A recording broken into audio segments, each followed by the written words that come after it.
Family trips are more enjoyable without the daughter-in-law. She's just in the way.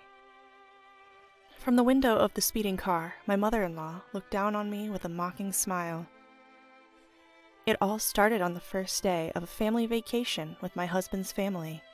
On the way to a luxury hotel, we stopped at a highway gas station, and suddenly I was left behind all alone. I was completely lost and stood frozen on the spot, a moment I'll never forget. My name is Susan. I'm 30 years old, and I focus on housework, not working outside the home. My husband, Thomas, is a management consultant and often away from home. Since I spend a lot of time alone and my husband has been covering all of mother-in-law's living expenses since my father-in-law passed away, we decided to live with her in our home. Mother-in-law was thrilled that her only son was moving back home, but she seemed displeased that I, his wife, was coming along. I'm not glamorous, and I have no interest in designer brands. I do a lot of water-related chores, so even with care, my hands get rough and I choose clothes that are easy to move in. To mother-in-law, I seemed like an embarrassing daughter-in-law to show others. Mother-in-law, Linda, has always been a show-off, obsessed with appearance and brands. She's long since spent her grandfather's inheritance and her savings, but she has no intention of changing her luxurious lifestyle, always begging my husband for more. My husband always firmly refused, saying, "I'm giving you living expenses, not money for luxuries." But mother-in-law never gave up, always causing trouble. Furthermore, my sister-in-law and her husband live nearby. Sister-in-law, Jessica, has the same character as her mother, always making snide remarks like, "Thomas could do better than a plain woman like you." She comes to our house every day, demanding meals, baths, and drinks, but never contributes money or helps with chores. "You're Thomas's wife, so it's only natural that you do all the housework. You're not good-looking, so at least keep the house clean. Thomas is too kind. Susan has always been poor and doesn't understand anything about brands, right?" Yet mother-in-law would tell my husband, "I do all the housework myself." And sister-in-law would claim, "We're good friends." I've been working in customer service, so I've been using that experience to avoid major conflicts with mother-in-law and sister-in-law for the past few years. But my husband noticed everything, from me doing all the housework to sister-in-law's terrible attitude, but he didn't confront them directly because I asked him not to. I wanted to avoid a complete breakdown with my husband's family, no matter what they did to me. My husband respected my feelings. "But you don't have to push yourself too hard. I'm okay with cutting ties and living separately." "Thank you, but I want to try a little harder. So I'm thinking of planning a family trip to improve our relationship. What do you think?" "That sounds good. I can take time off next month, so let's all go on this year's trip." Since we were dating, my husband and I have been traveling regularly. Even after moving in with my mother-in-law, my husband and I enjoy occasional trips just for the two of us.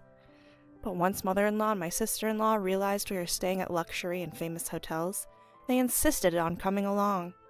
"You two are so heartless, going on luxurious trips without us. From now on, take us with you and make sure it's extravagant."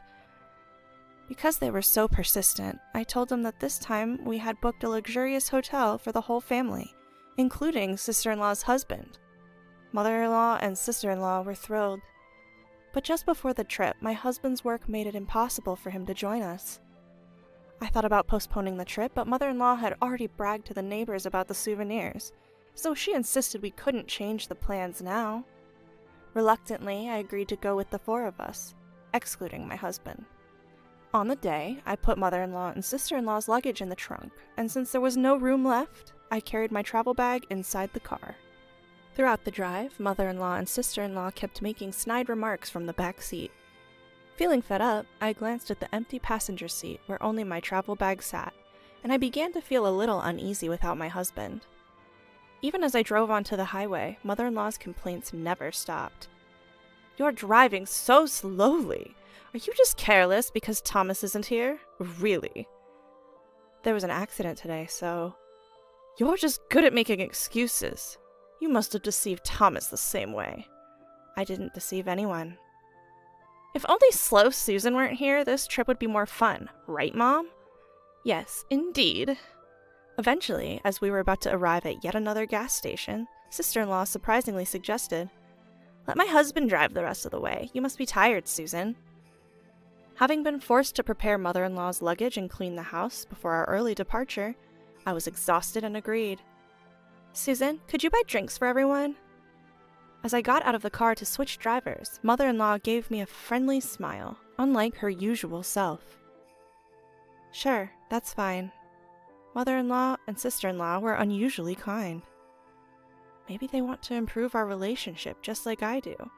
That's good. I felt relieved and was about to walk away from the car when suddenly the engine started. And mother-in-law threw my luggage out of the car.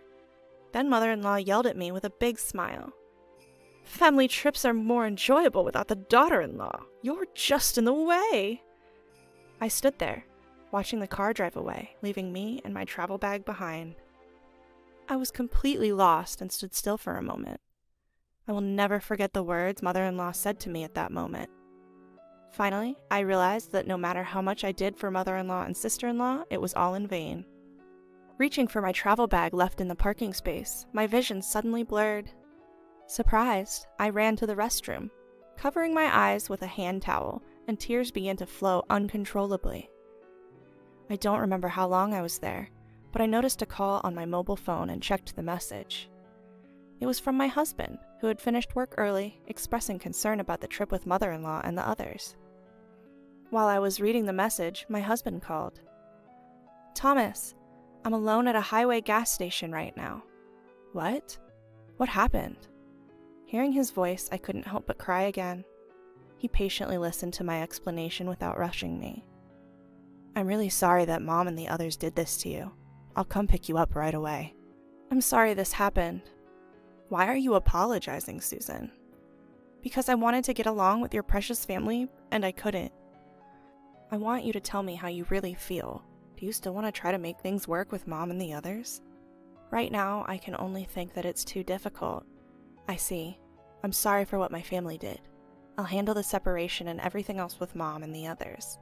But is it okay for you to leave your feelings as they are?" "My feelings?"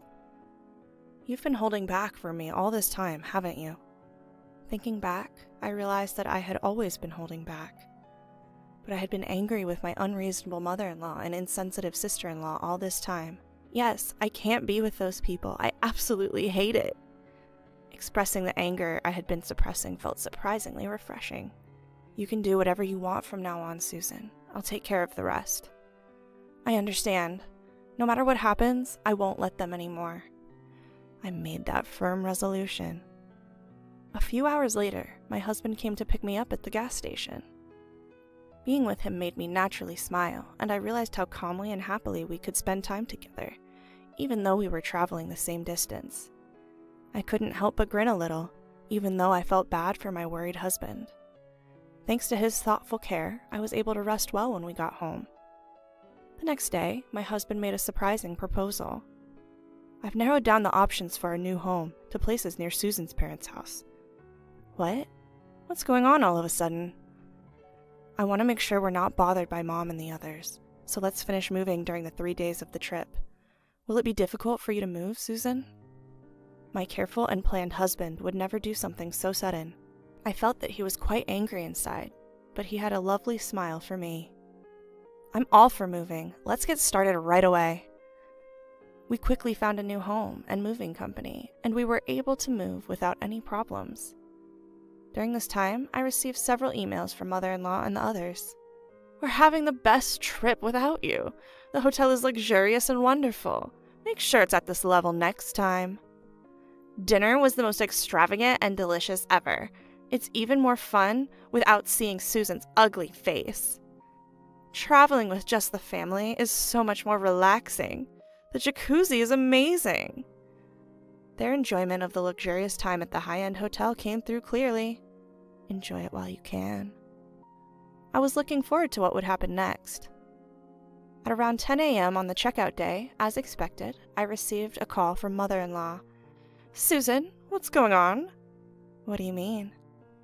"They told me the accommodation fee is for $100,000 if the young lady isn't there. It's completely different from what you told us at first." It's only natural that the regular accommodation fee applies since I booked it through my connections and I'm not there. What do you mean? That hotel is run by my relatives. What? That's why we were able to stay at a special rate. Well, I didn't know that. By the way, all the hotels we've stayed at on our trips were run by those relatives, so we were able to stay at a discount. Susan, you've never told us that before. Thomas told me to keep quiet about it because if Linda and the others found out, they'd demand it be free. What's that? Anyway, the accommodation fee is correct, so please pay it yourself. Wait a minute, I can't pay $100,000. I didn't go on the trip, so I can't pay for you all. Don't say that, do something, we're family, right? You said the wife of your son isn't family, didn't you? You all enjoyed yourselves as a family, so please pay as a family. Goodbye. I ignored mother-in-law, who was still yelling on the other end of the phone, and hung up, feeling refreshed. In the end, mother-in-law and the others borrowed money from a shady source to pay for the accommodation or something like that. Furthermore, when they returned home, they couldn't get living expenses from my husband or me since we had moved, and they ended up fighting and parting ways with sister-in-law's family. Sister-in-law's family also deteriorated their relationship and divorced. Sister-in-law, abandoned by her husband and without income, looked for work in the nightlife, but seemed to have trouble finding employment due to her bad personality. With no one left to rely on, mother-in-law even went to my husband's company to seek help. At that time, mother-in-law looked older than her age, with hollow eyes, a haggard face, and dirty clothes. Even when she was crying and begging in the company lobby to live with us, my husband firmly declared a break in relations. After that, mother-in-law ended up working exhaustively at a terrible live-in job. Several years have passed, and now we have a lovely child and are living very happily.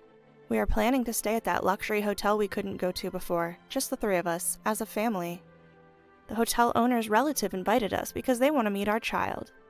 We are looking forward to it very much.